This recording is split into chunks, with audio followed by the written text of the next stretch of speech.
from the gray hair I have, I believe I will be probably one of the most senior people in this room. And I hope to share with you my experience in the past 30 years in regenerative medicine. And this is my background. And my background, which is a bit different. And I'm probably the only plastic surgeon in this room. So I'm a surgeon by training, and I'm trained in the University of Chicago. And the other thing, which is a bit different from the audience, is that I'm also a PhD in physical chemistry. So with that as my background, so the way I'm looking at the functional medicine and the integrated medicine or anti-aging probably is a little bit different from the viewpoint of the previous speakers. And this is my disclosure, and I've been invited to go back to Taiwan 20 years ago, and I've been doing some administrative work for the hospitals, and eventually I have started about 4 different companies. And today I'm here and to also representing our partner in Indonesia, in Jakarta, the Biogenesis Laboratory. And my company working with Biogenesis Laboratory is Lotus Biochemicals. And my staff just remind me that the abbreviation of this is LB and BL, okay? That's a good sign for the abbreviation. So the purpose of this company is aiming to be the largest personalized biologics in the Southeast Asia. So with that as my background, let me try to keep you awake at the end of this day. And I'm sure you guys are all doing very well, and I will try my best to keep this going. So histologically, you can see it doesn't matter what type of tissue. The tissue of the muscle, of the skin, or the liver all share the very similar structure. You can see blood vessels passing through tissues and with a lot of red blood cells inside, right?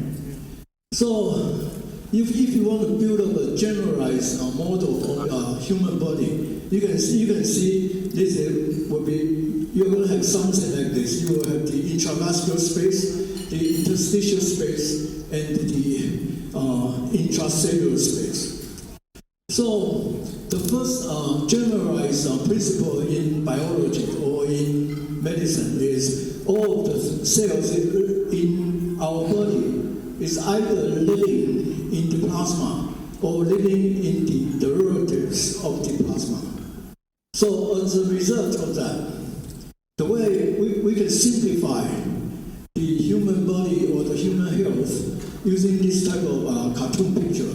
So the total of the 37 trillion of cells, all of them is tightly related to the 3,000 cc of the plasma, which is approximately the size of the water in front of you.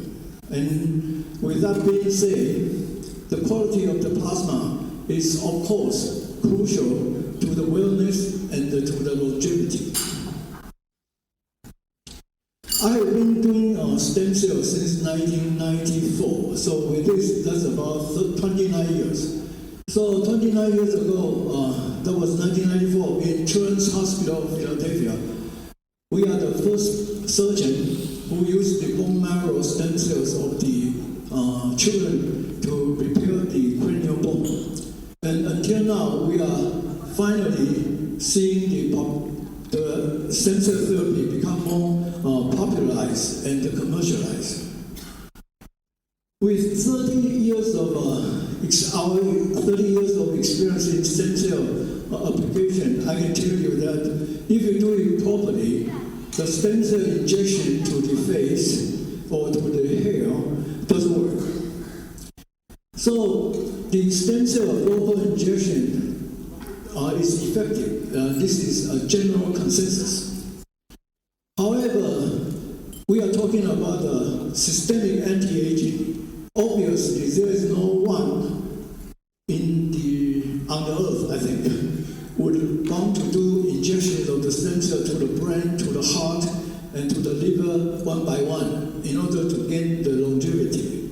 So this route is not possible, although it does work. So that's the reason we see the stem cell infusion, intravenous infusions, become very popular in the clinical world or in the commercial settings. The problem of the stem cell infusion is all the vasculature in our human body is like a one-way street. So all of the cells injected into the vein eventually go to the right heart and go to the lung. And the diameter of the pulmonary capillary is so small, it's only 8 micrometer. So anything larger than 8 micrometer cannot pass. So as a result of that, the mesenchymal stem cells, which are the most common stem cell being infused, which is commonly has a diameter of around 50 to 80 micrometer, will get stuck in the lung. So because of that effect, the stem cell infusion can only work directly in the lung. And a very small portion of the stem cell might go to the liver through the portal circulation. But the rest of the body, the stem cell cannot go there. So that's the reason we are going to do more work. Despite of the stem cells researches, we need to find new scientific ways to accomplish systemic rejuvenation. So fortunately, about more than 100 years ago, there was an experimental technology being developed by several pioneers. And the experiment is very simple. Basically, you just use the surgery to connect an old animal, an old mice, with a young mice. And the first guy who did this was back in 1864, Paul Burt, and followed by Dr. Alex Carroll, who is also from the University of Chicago, which is my alma mater. And the third person is the Dr. McVeigh in Cornell, 1957. And he is also the guy who began the research on the calorie restriction. So in short, we are all standing on the shoulder of the giants to accomplish what we are talking about today.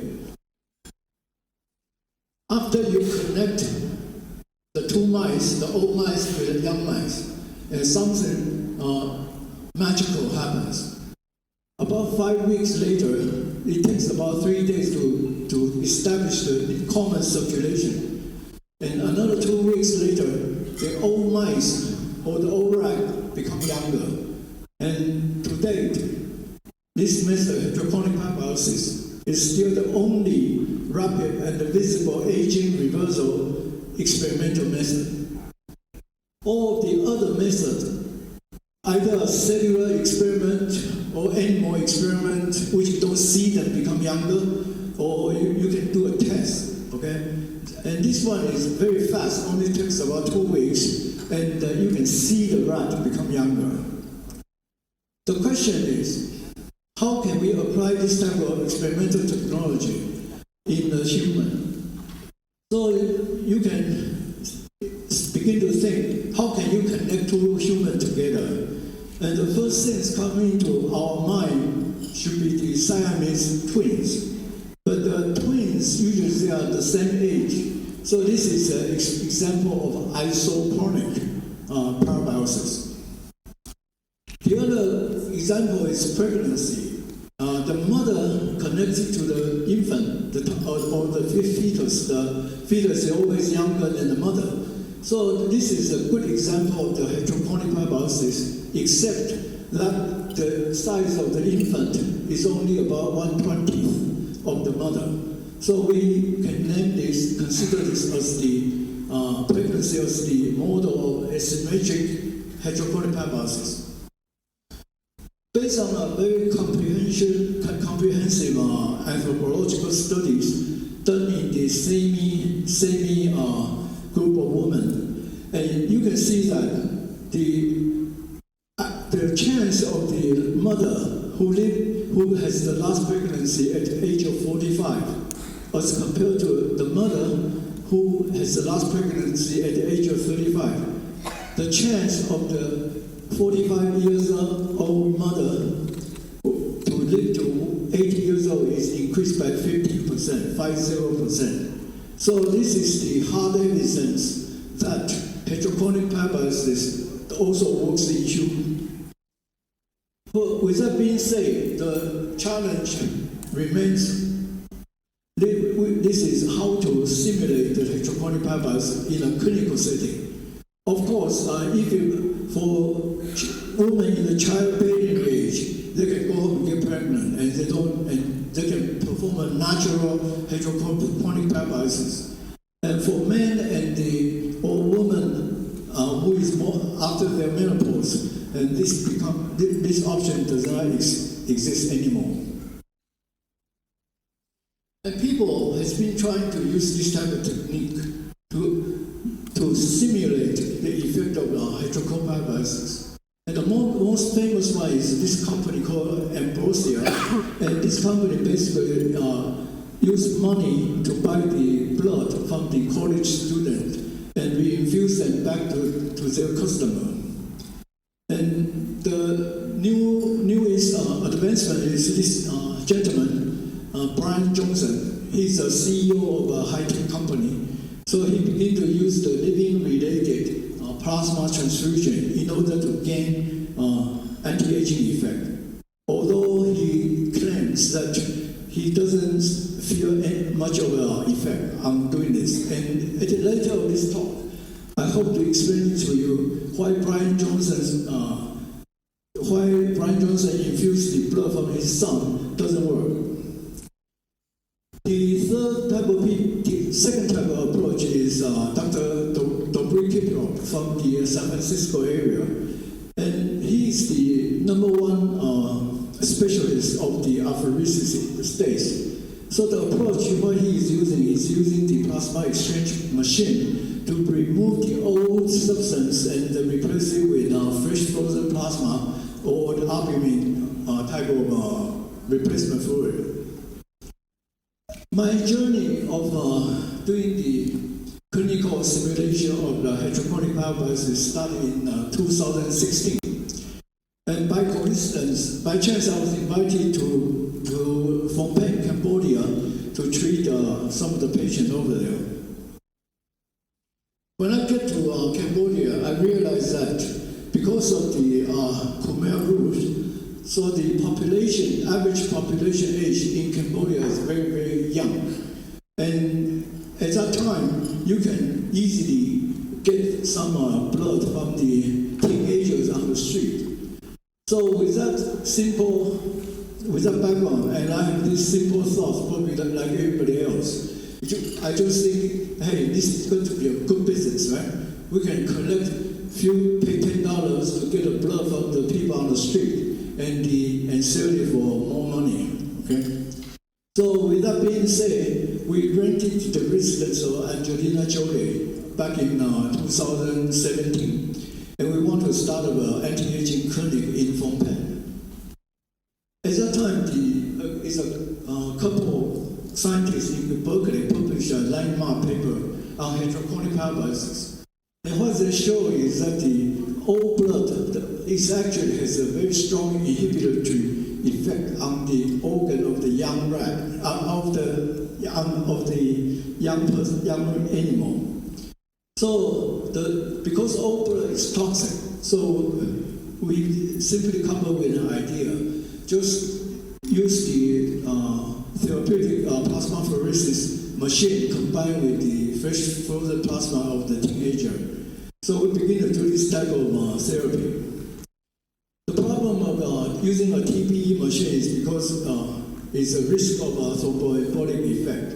And you need to be immobilized for about 3 to 4 hours. So the patient doesn't really like the idea, especially the psychological effect of watching your blood circulating outside and the some of my clients cannot really accept this type of aggressive procedures. So with that feedback from my clients, so we begin to use my chemistry background to think that how can we, using very simple methods and the legal method, to simulate the effect of the heterochronic parabiosis in the human body. So we come up with this idea of using something called cellular titration.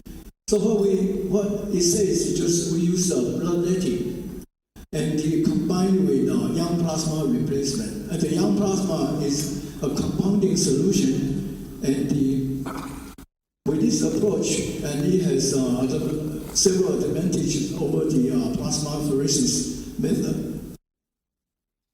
So we go ahead with the animal study and prove that this type of cellular titration can make the plasma become thinner and younger.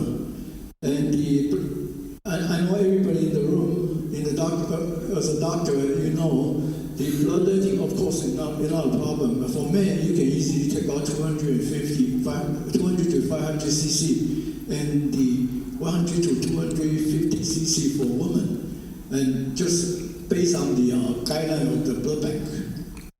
So the challenge remains is how can we create the young plasma analog? And just like the speaker in this morning, because I'm trained in the States, so we are very familiar with the compounding service. So at that time, we easily come up with something very simple formulation, which is using the albumin and the IVIG, plus oxytocin and several hormones to compound it, and with some of the vitamins and the amino acids. So we created a compounding solution and to begin to do the treatment. Of course, this is not enough because the blood in the plasma, there are about 10,000 or even more proteins inside. So it's very difficult to come up with a generalized solution. So in 2019, Professor Tony Wiscorel of Stanford University, and he did a very monumental work on the plasma proteome across the age. What he does is measure about 4,000 different proteins across the age between 18 years old to 19 years old. And he measured the concentration of 2,925 proteins. So, and after doing that, he traced all these 2,925 proteins against the age. And he are able to classify all the plasma proteins into 8 different types. So basically what those categories are, the type 1 is the same between young and old. And the type 2, 3, 4, 6, 7, all these 5 group of proteins increase with age. And the cluster 8 and cluster 5 and 8 decrease with age. So in other words, he's able to sort it out using the advanced proteomic methods about all the compositions of the young protein and the old protein. So for the young proteins, which is the only one matters to us, is cluster 5, which has about 204 of them, and it's mostly related to the extracellular matrix, the growth factors, exosome, and the transport proteins. And for cluster 8 proteins, there are 8 of them. Most of them are growth factor receptors and the receptor tyrosine kinase. So our interest become using the bloodletting to reduce the good protein and the bad protein simultaneously. And after that, we will replace them with the cluster formulas, which is rich in cluster 5 and 8. And so the challenge now become identify where on the Earth can you find the cluster 5 and 8 proteins. And fortunately, we can find it a lot of them in the PRP, which everybody is familiar. And we also are able to identify those cluster proteins from the secretomes of the stem cells. So after some physical calculations of the kinetics, then we are able to determine the program to be biweekly replacement of 150 cc of the plasma or weekly replacement of 100 cc of plasma. So this approach, which is the second generation of the plasma conditioning, or second generation of the clinical simulation of the heterochronic parabiosis, we started doing this in the third quarter of 2018 until the second quarter of 2024, which is last year. And these are some of the clinical results. And these are stroke victims and come to the clinic on the wheelchair, cannot stand up. And after about 20 sessions of this treatment, he's able to play the tennis again. And we treat about several dozens of patients with chronic kidney disease. And the EGFR after the plasma treatment, they on average will improve by about 1.5%, and nobody going to dialysis during the treatment. And this is a slide shows the almost immediate results of the sense of space of Alzheimer patients immediately after the plasma treatment, and 3 months later, and he's able to maintain the sense of space. And we also treat patients of late stage cancer. You can see the cancer markers and the inflammatory indexes, most of them decreased by about 70%, 70%. And these are the extreme aging patients. And this gentleman is 95 years old, and this lady is 94 years old. And you can see after the plasma conditioning session, and she can regrow her hair in black color. And we have many more cases, and these are being done in Malaysia, in Taiwan, and now a lot of cases in Indonesia and China. But this approach is not perfect because everybody ages differently. So this type of one-size-fits-all approach doesn't work. So after the COVID-19, I had to expand our practice into China, Malaysia, and Indonesia. And with these three countries, the common thing is they have a lot of type 2 diabetics patients. So every day I almost need to explain the effect of the sugar on the secretion of the insulin. In this slide, you can see, if you give the beta cell a lot of high glucose, it will secrete a lot of insulin. If you give it a normal glucose, it will secrete a little some insulin. But if you give the beta cell a low glucose solution, the beta cell obviously is not going to secrete insulin. Otherwise, the patient is get into hypoglycemia. So this is nature's homeostasis. So inspired by these type 2 diabetic patients, so we think, just like using the glucose content, you can guide the beta cell to secrete the insulin. We can use the plasma of the aging patient to secrete the growth factors and to let them regain their useful proteins. So this is like if you give the stem cell the healthy plasma, it will secrete a little bit of the proteins of the growth factor or repair proteomes. But if you give the stem cell injured plasma, it will secrete lots of this substance. And if you give them the aging plasma, it will secrete adequate amount of the plasma. So this approach, basically we use the patient's own plasma to guide the stem cell in the laboratory to secrete what is lack of or what is short of in the plasma. And the approach is very attractive because this is a 100% autologous approach. But we need to have technology to remove the toxins in the old plasma, and we also need healthy and young stem cell to respond to the old plasma.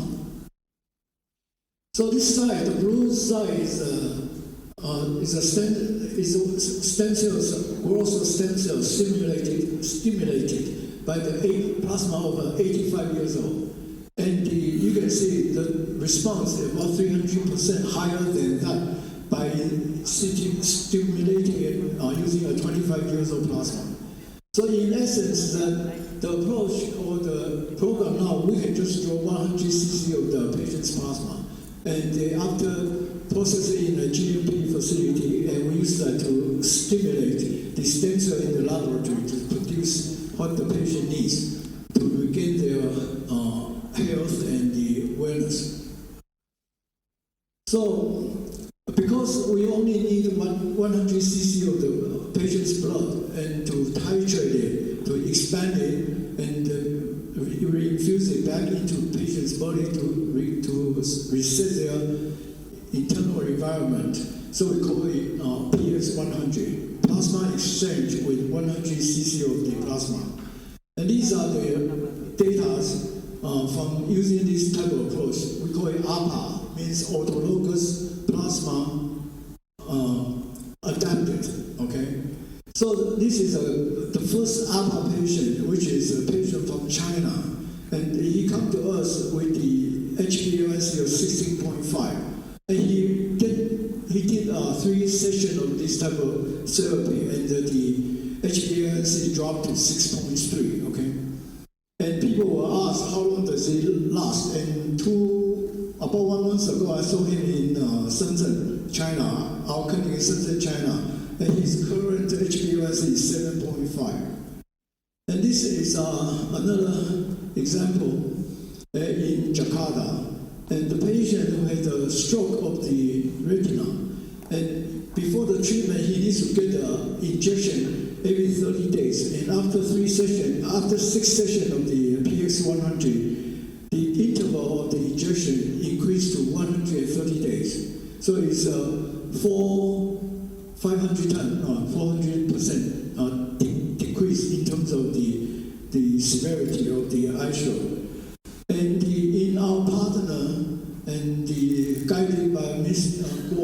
David Guo in Jakarta, Angho Clinic, and we have conducted some real-world clinical data trials. And we actually follow all those patients and to measure the before and after HbA1c, eGFR, LDL, triglyceride, and the hsCRP. And the response rate is more than 70%. And for patients who is busy or from another country, and you can do the PX-100 consecutively in 3 days. So you can see this patient, after 3 days, the plasma activity increased from 0.41 to more than double, to 0.96, and the toxicity also decreased. So up to now, we have done this since 2018. We have performed this type of plasma conditioning sessions for more than 5,000 cases in 6 different countries. So the clinical effect, usually the patient feel they have more power, they feel more energetic, and immunity increase. We don't have patients acquire cancer during this procedure, and we don't have any patients who had a recurrent heart attack or recurrent stroke during this period of time.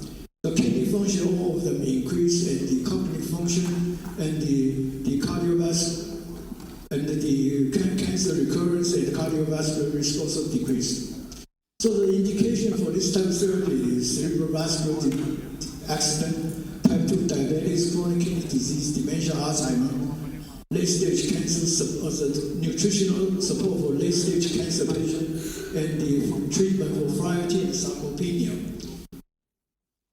So we do have training workshops in different countries, and continue to train and educate physicians interested in doing anti-aging or regenerative medicine.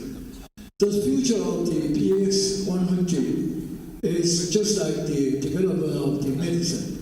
So people has gone from go to a GP, general practitioner, to a specialist.